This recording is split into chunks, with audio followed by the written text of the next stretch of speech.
उत्तर प्रदेश के चुनावी रण का पारा चढ़ रहा है और आज दूसरे फेज की 55 सीटों पर वोटिंग जारी है। उत्तर प्रदेश में अब तक करीब 18% मतदान हुआ है। जिन 55 सीटों पर वोट पड़ रहे हैं उनमें से करीब 1 दर्जन सीटों पर मुस्लिम मतदाताओं की संख्या 50% से ज्यादा है, तो वहीं बाकी सीटों पर भी मुस्लिम वोट निर्णायक है। संभल में सबसे ज्यादा 21% वोट पड़े हैं, तो अमरोहा में 17%, मुरादाबाद में 15% वोट पड़े हैं, सहारनपुर में 19%, बदायूं में 19% वोटिंग हुई है। उत्तर प्रदेश में आज के रण में आजम खान के गढ़ कहे जाने वाले रामपुर में भी वोट पड़ रहे हैं। रामपुर में अब तक 14% लोगों ने मतदान किया है। तीनों राज्यों में वोटिंग पर आपको सीधे बूथ से लेटेस्ट रिपोर्ट दिखाएंगे। सबसे पहले उत्तर प्रदेश की हाई प्रोफाइल सीटों पर वोटिंग की रफ्तार क्या है वो आपको बताते हैं। सबसे पहले देखिए रामपुर की, जहां पर 13.2% मत पड़ चुका है। रामपुर, जहां से रामपुर सदर सीट से आजम खान समाजवादी पार्टी के उम्मीदवार हैं, इस वक्त जेल में ही है, वहीं से चुनाव लड़ रहे हैं। स्वार सीट की बात करें 15.3% मत यहां पर पड़ चुके हैं। तेजी से मतदान हो रहा है।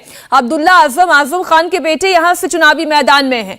नकुड़ की बात करें 16.4% वोट नकुड़ में अभी तक पड़े हैं। धर्म सिंह सैनी जो कि नकुड़ सीट से ही चुनावी मैदान में हैं, पहले भारतीय जनता पार्टी में थे लेकिन दल बदल हुआ और अब वो समाजवादी पार्टी के उम्मीदवार हो गए हैं। बरेली की बात करें 13.7% मतदान बरेली में हुआ। बरेली ऐसा क्षेत्र है जहां की विधानसभा सीटों पर बीजेपी ने क्लीन स्वीप किया था, लेकिन इस बार बरेली से क्या समाचार मिलता है भारतीय जनता पार्टी के लिए, यह देखना दिलचस्प होगा। संभल की बात करें 20% से ज्यादा मतदान संभल में हो चुका है। संभल एक बार फिर बता दें, आपको जानकारी दे दें, एक ऐसा विधानसभा क्षेत्र जहां पर मुस्लिम मतदाताओं की संख्या अच्छी खासी है, निर्णायक है, हम ये कह सकते हैं। नगीना 17.1% मतदान अभी तक नगीना में हुआ है। उसके बाद अगले विधानसभा क्षेत्र की बात करें जहां पर देवबंद 16.2% मत अभी तक देवबंद के विधानसभा क्षेत्रों में पड़ चुके हैं। सीधा आपको लिए चलते हैं रामपुर, हमारे सहयोगी सैयद नजीर वहां से जुड़े हुए हैं। रामपुर के ताजा हाल, लोगों की राय नजीर दर्शकों तक पहुंचाएं। आज क्या सोचकर वोट करने के लिए वो निकले हैं अपने घरों से?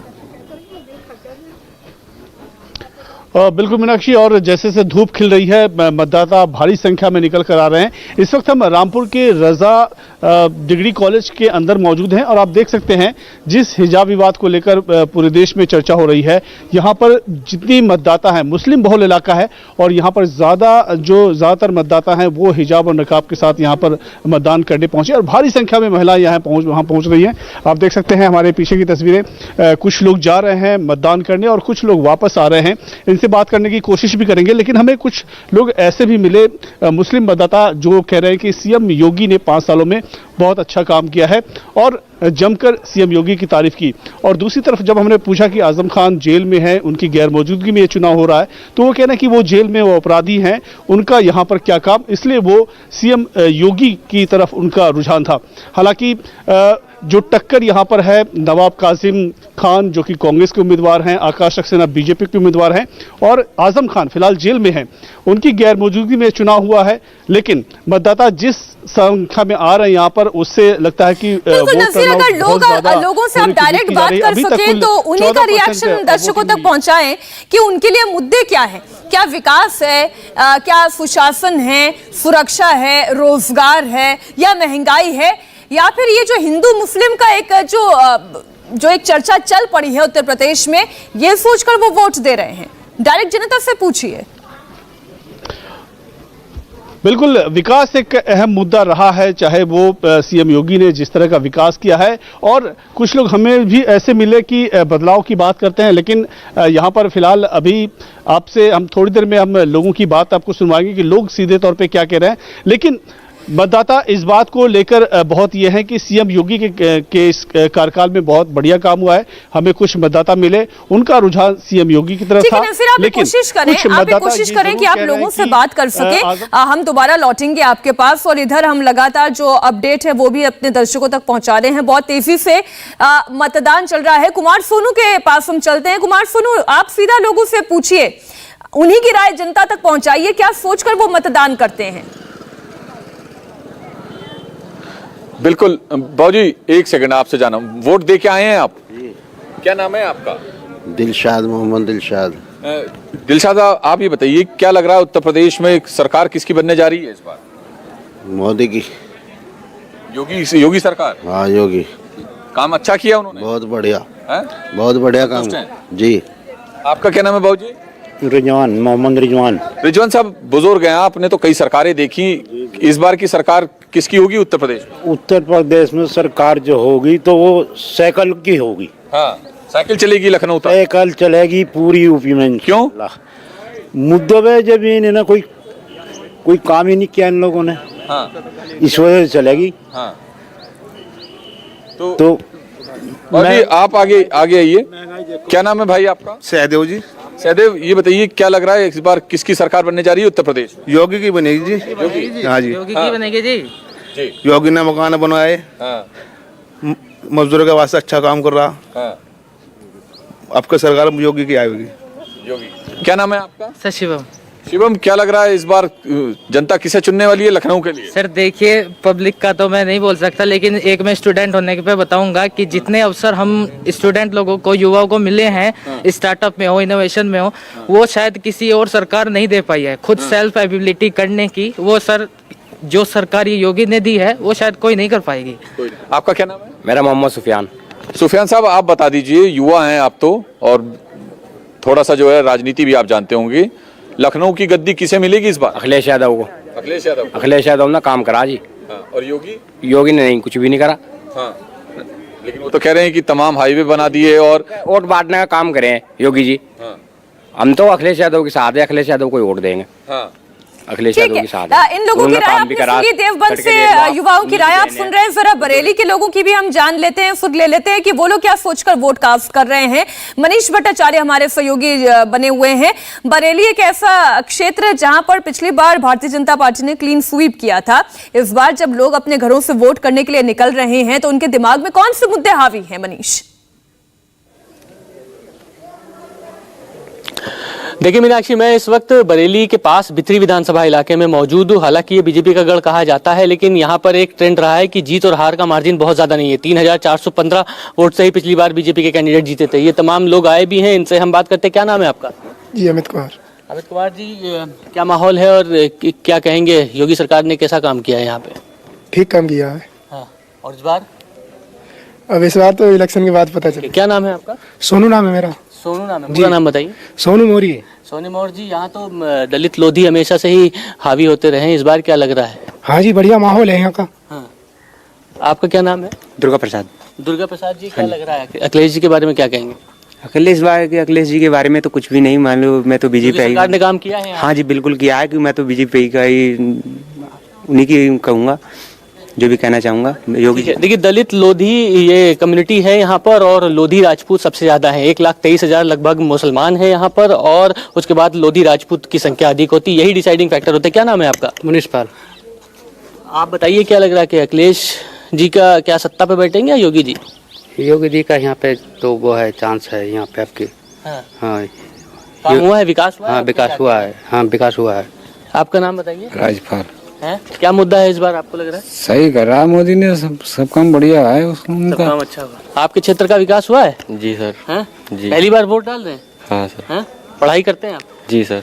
ठीक है, आपका नाम बताइए। प्रदीप श्रीवास्तव। क्या लग रहा है आपको इस इलाके में मुद्दे? तो पिछड़ा इलाका है, इस क्षेत्र का विकास हुआ है, और क्या मुद्दे हैं? पता नहीं। तो ये देखिए, पिछड़ा इलाका है, रामगंगा नदी के किनारे आता है ये पूरा इलाका, और लोधी कम्युनिटी और लोधी राजपूत यहाँ पर बहुत ज्यादा है। दलित बहुल इलाका है, लिहाजा यहाँ पर अति पिछड़ा वर्ग, यहाँ पर रोडों का बहुत ज्यादा विकास नहीं हुआ है, लेकिन फिर भी लोग ये मानते हैं कि विकास का मुद्दा हावी है, और विकास के मुद्दे पर ही ये लोग यहाँ पर आके वोट दे रहे हैं। ठीक है, हमारे दो मेहमान भी हमारे साथ जुड़े हुए चुनाव विश्लेषक हैं, सोफोलॉजिस्ट हैं, शशि शंकर अमिताभ भूषण। शशि जी, इस बार जो वोट पैटर्न आप देख रहे हैं, और जितने अभी तक वोटर्स के रिएक्शन आपने सुने, 4 इलाकों से हमारे संवाददाता लगातार लोगों की राय पहुंचा रहे हैं, इसे सुनकर क्या समझ में आता है कि लोग मुद्दों के आधार पर वोट दे रहे हैं, मोदी योगी के चेहरे पर वोट दे रहे हैं, या फिर जो मुस्लिम मतदाताओं के रिएक्शन हमने सुने अधिकतर ऐसे हैं, वो ये कह रहे हैं कि हमें तो बदलाव चाहिए, हमें तो योगी को हटाना है? जी, तो देखिए, जो ग्राउंड से रिपोर्ट आ रही है उस पर मैं ये कहना चाहता हूं कि ये जो चुनाव होता है किसी एक मुद्दे पर नहीं हो रहा है, मतलब धर्म पर भी हो रहा है, जाति पर भी हो रहा है और लोकल फैक्टर भी काम कर रहा है। इसके साथ साथ जो अखिलेश यादव एक तरफ जो चेहरे हैं, दूसरे तरफ जो योगी और मोदी जी चेहरे हैं, उस पर भी चुनाव हो रहा है। तो एक फैक्टर कोई हावी नहीं है। और कुछ विधानसभा ऐसी है जहां पर लोकल फैक्टर काम कर रहा है, वहां पर किसी का चेहरा नहीं चल रहा है, वहां पर सीधे वोट उम्मीदवार के आधार पर हो रहा है। कुछ ऐसी विधानसभा है जहां पर जाति के आधार पर भी चुनाव हो रहा है।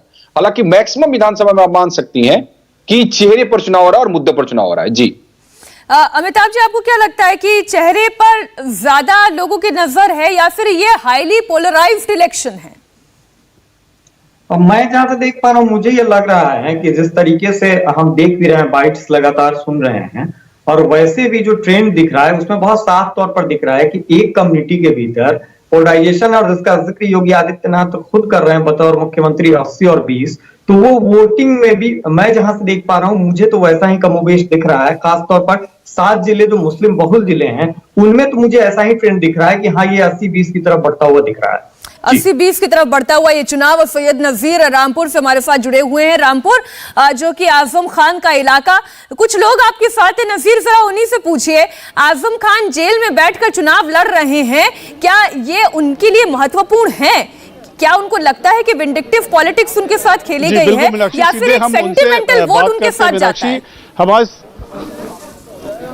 जी बिल्कुल, इनसे सीधे बात करते हैं और इनसे ही जानते हैं कि चुनाव के बीच में हिजाब का मसला भी है, आजम खान जेल में है, इस बीच आप मतदान करके वापस लौटिए। पहले नाम बताइए। मेरा नाम इल्मा है जी, और मैं इसी कॉलेज की एक स्टूडेंट हूँ, और देख सकते हैं आप कि मैं भी हिजाब में आई हूँ। देखिए, हिजाब जो है वो उस पर कोई इतना बड़ी बात नहीं थी, जो इतना मुद्दा उस पर उठाया है, सभी लोग पहनकर आते हैं। और जैसे आप देख सकते हैं कि सरदार हैं, वो अपनी पगड़ी पहनते हैं, जैसे उनकी शान होती है उनकी पगड़ी में, उसी तरह से हमारी इज्जत हमारे हिजाब में है।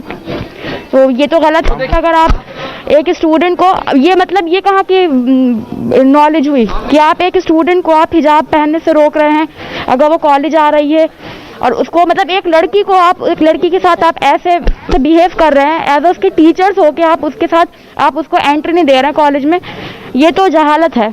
तो इसके बीच आप ये बताइए कि आजम खान जेल में हैं और जेल में रहते हुए चुनाव लड़ रहे हैं, क्या लगता है मतदाता किस तरफ जा रहा है? क्या सीएम योगी ने जिस तरह काम किया 5 साल में, या आजम खान जेल में रहने के बावजूद आप लोग किस तरफ जा रहे हैं? मैंने पिछले दफे वोट डाला था, लेकिन मेरा कैसे वोट गायब हो गया, लिस्ट में तो नाम ही नहीं है। मेरे पास पहचान पत्र भी है, आधार कार्ड भी है, तो क्या मैं वोट नहीं डाल सकता? नाम तो कि कौन जीतेगा कौन हारेगा वो तो वक्त बताएगा, वो तो किसी को नहीं पता कि किसकी सरकार आएगी, वो तो जनता का फैसला है। वोट तो हमारा अधिकार है, तो हमारे ऊपर है, हम किसी के ऊपर। आप नाम बताइए। ताबिंदा। वोट क्या सोचकर वोट दिया आपने? देखिए, वोट हमारा अधिकार है, हमें पता है हमें किसको देना है किसको नहीं देना है, और जिसको मुझे सही लगा कि अच्छा तो उनको हमने दे दिया। नहीं, अच्छा नजीर जी, इनसे पूछे, ये लड़कियां हैं कि महिलाओं का सुरक्षा एक बहुत बड़ा टॉकिंग पॉइंट रहा, ये बीते 5 साल में अपने आप को सुरक्षित महसूस कर पाई या नहीं? जी, मैं जानना चाहता हूं, स्टूडियो से सवाल है कि महिलाओं के लिए सुरक्षा एक इम्पोर्टेंट इशू रहा है, पिछले 5 साल में क्या इस तरह की सुरक्षा आपने महसूस की सीएम योगी की कार्यकाल में? सुरक्षा की तो हिजाब के ऊपर तो ये अभी हुआ है, पहले तो ऐसा कुछ नहीं था। मैं अब तक मैं आई हूँ, मैं कॉलेज में हिजाब में ही आती हूँ और लड़कियां भी हिजाब में ही आती हैं, हिजाब का ऐसे कोई बड़ी बात नहीं थी, ये अभी हुआ है। अब मुझे नहीं पता भाई ये ऐसा क्यों करा इन्होंने। नहीं, मैं पूछ रहा हूँ कि सिक्योरिटी जो सीएम योगी की तरफ से सुरक्षा की बात की जा रही है लगातार, महिलाएं सुरक्षित हैं प्रदेश में? हमारे सेक्टर में तो है। देखिए, हमारे में रामपुर में तो था आजम खान का राज, लेकिन गायब हो गया। बहुत ही ज्यादा सुरक्षित। बड़ी थोड़ी सी हैरान कर देने वाली ये थोड़े रिएक्शन है। मैं इसी पर मैं आपके पास आती हूँ अमिताभ। देखिए, अगर लॉ एंड ऑर्डर का मसला होता है, बेटियां सुरक्षित हैं या नहीं, वो केवल एक विधानसभा क्षेत्र तक सीमित नहीं है, वो पूरे प्रदेश की बात होती है। लेकिन जब इसमें हिचकिचाहट होती है बताने में कि हम सुरक्षित तो हैं लेकिन कहें क्या, ये क्या मतलब है? इससे हम क्या अंदाजा लगाएं? बहुत साफ है। देखिए, वोटर को बहुत साफ तौर पर पता है कि उनको वोट क्यों करना है और कहां करना है, तो वो अपनी बात को जस्टिफाई करने के लिए, और मुझे इस सीट पर खास तौर पर रामपुर की पहचान में नवाब का भी जिक्र होता है, और जब उनके परिवार के उनके वंशज चुनाव लड़ रहे हैं तो उनकी क्या स्थिति होगी या उनकी तरफ कितना मुस्लिम मतों का झुकाव होगा, उसको भी आप यहाँ से देख समझ सकती हैं कि जिस तरीके से आजम खान को लेकर वहां की वोटर कह रही हैं कि उनके रहने से हम सुरक्षित हैं, और पूरा जो कैंपेन रहा है खासतौर पर बीजेपी का, योगी जी और मोदी जी का, उसमें आजम खान को लेकर तमाम तरीके की बातचीत कही गई है। इतने सारे मुकदमे हैं, वो जेल के भीतर हैं, और उसके बाद भी उस विधानसभा के वोटर अगर ये बता रहे हैं कि उनकी वजह से हम सुरक्षित हैं, तो आप समझ लीजिए कि लॉजिक तर्क अपनी जगह है, वोट कहाँ देना है वो अपनी जगह है। इसीलिए वो हिचकिचाहट भी थी, इसलिए मैंने कहा कि वो हिचकिचाहट क्यों? यदि सुरक्षित हैं तो खुलकर बोले सुरक्षित हैं, और यदि नहीं है तो भी खुलकर बोले। इंडिया टीवी हर वक्त हर जगह डाउनलोड करने के लिए सर्च करें India TV news Google play store या ऐप स्टोर पर।